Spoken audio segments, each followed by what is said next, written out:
প্রিয় বন্ধুরা, আল্লাহর আরশ ও কুরসি কত বড়! এই বিশাল আরশ 8 জন ফেরেশতার কাঁধের উপর আছে। সেই ফেরেশতাগুলো সর্বদা মুমিনদের জন্য আল্লাহর কাছে কি বলে?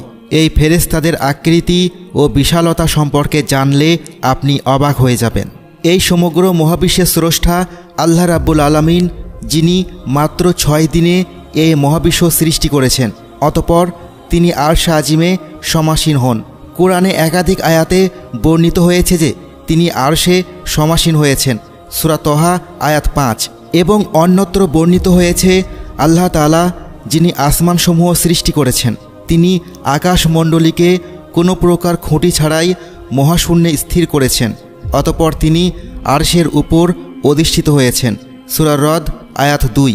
এখন অনেকের মনে প্রশ্ন জাগতে পারে, আল্লাহ তাআলা আরশের উপর কিভাবে অধিষ্ঠিত হয়েছেন? তিনি কি অবস্থায় আছেন? মূলত এই বিষয়ে আল্লাহ তাআলা আমাদেরকে কিছু জানাননি এবং আল্লাহ রাসূল সাল্লাল্লাহু আলাইহি ওয়াসাল্লাম থেকেও কোনো বিস্তারিত বিবরণ নেই। সেটা অজ্ঞাত, যা মানুষের পক্ষে জানা সম্ভব নয়। ঈমানদারদের উচিত কোরআনের আয়াতের প্রতি বিশ্বাস রাখা। মহান আল্লাহর সবচেয়ে বড় সৃষ্টি হলো আরশ। পবিত্র কোরআনে এসেছে, অতএব মহিমাময় আল্লাহ, যিনি সত্যিকারের মালিক, তিনি ব্যতীত কোনো মাবুদ নেই, তিনি সম্মানিত আরশের অধিপতি। সূরা মুমিনুন আয়াত 116। এই আরশ কত বড়! এর বিশালতা ও 7 আসমান, 7 জমিন ও কুরসি থেকেও বড়। মহান আল্লাহর আরশ 7 আসমান, 7 জমিন ও কুরসির সবগুলোকেই বেষ্টন করে আছে। হযরত আবদুল্লাহ ইবনে মাসউদ রাদিয়াল্লাহু আনহু থেকে বর্ণিত, তিনি বলেন, আসমান ও জমিনের দূরত্ব 500 বছর। প্রত্যেক আসমানের দূরত্ব 500 বছর। সপ্তম আসমানের সাথে কুরসির দূরত্ব 500 বছর। কুরসি ও পানির দূরত্ব 500 বছর। আরশ সে পানির উপর। আল্লাহ আরশের উপর সমাসীন। আল্লাহর কাছে তোমাদের কোনো আমলই গোপন নয়। বাইহাকি। এই বিশাল আরশ কিভাবে স্থির আছে? কারাই বা বহন করছে এই বিশাল আরশ?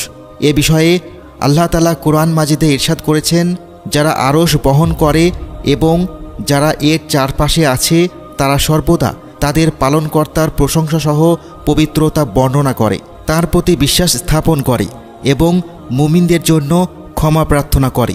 তারা বলে, হে আমাদের পালনকর্তা, আপনার রহমত ও জ্ঞান সব কিছুতেই পরিব্যাপ্ত। অতএব যারা তওবা করে ও আপনার পথে চলে, তাদের ক্ষমা করুন এবং জাহান্নামের আযাব থেকে রক্ষা করুন। সূরা গাফির আয়াত 7। কিয়ামতের দিন এই আরশ বিশালদেহী 8 জন ফেরেশতার কাঁধের উপর থাকবে। আল্লাহ তাআলা বলেন, 8 জন ফেরেশতা তাঁর পালনকর্তার আরশকে তাদের কাঁধে বহন করবে। সূরা হাক্কা আয়াত 17।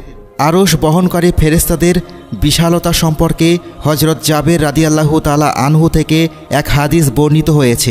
নবী করিম সাল্লাল্লাহু আলাইহি ওয়াসাল্লাম বলেছেন, যে সকল ফেরেশতারা আল্লাহর আরশ বহন করে আছেন, তাদের একজনের সঙ্গে কথা বলার জন্য আমাকে অনুমতি দেওয়া হয়েছিল।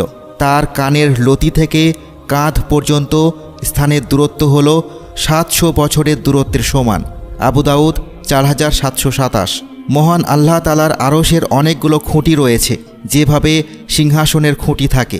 এ সম্পর্কে হযরত আবু দাউদ খুদরি রাদিয়াল্লাহু তাআলা আনহু থেকে বর্ণিত হয়েছে, নবী করিম সাল্লাল্লাহু আলাইহি ওয়াসাল্লাম বলেছেন, কিয়ামতের দিন হযরত ইসরাফিল আলাইহিস সালাম তার সিংগায় ফুৎকার দিলে সমস্ত মানুষ বেহুশ হয়ে যাবে। অতঃপর সর্বপ্রথম আমারই হুঁশ ফিরবে। তখন আমি উঠে হযরত মুসা আলাইহিস সালামকে দেখতে পাব। তিনি তখন আরশের খুঁটিসমূহের মধ্য হতে একটি খুঁটি ধরে দাঁড়িয়ে থাকবেন। তারপর তিনি বলেন, আমি জানি না আমার আগে কি তার হুঁশ হলো নাকি তুর পাহাড়ে বেহুশ হওয়ার প্রতিদান হিসেবে আল্লাহ তাআলা তাকে পুনরায় বেহুশ করেননি। বুখারী 3398। কুরসি ও আল্লাহ তাআলার অনেক বড় একটি সৃষ্টি। অনেকে মনে করেন কুরসি আর আরশ একই জিনিস, কিন্তু আসলে দুটি ভিন্ন ভিন্ন। বলা হয়, কুরসি হচ্ছে সেই জায়গা যেখানে আল্লাহ তাআলা তাঁর কদম মোবারক রাখেন, সেটা আরশের নিচে অবস্থিত। আল্লাহ তাআলা কোরআনে ইরশাদ করেন, তার কুরসি সমস্ত আসমান ও জমিনকে পরিবেষ্টিত করে আছে। সূরা বাকারা আয়াত 255। এই আয়াতের তাফসিরে আবদুল্লাহ ইবনে আব্বাস রাদিয়াল্লাহু আনহু থেকে বর্ণিত একটি ব্যাখ্যা রয়েছে।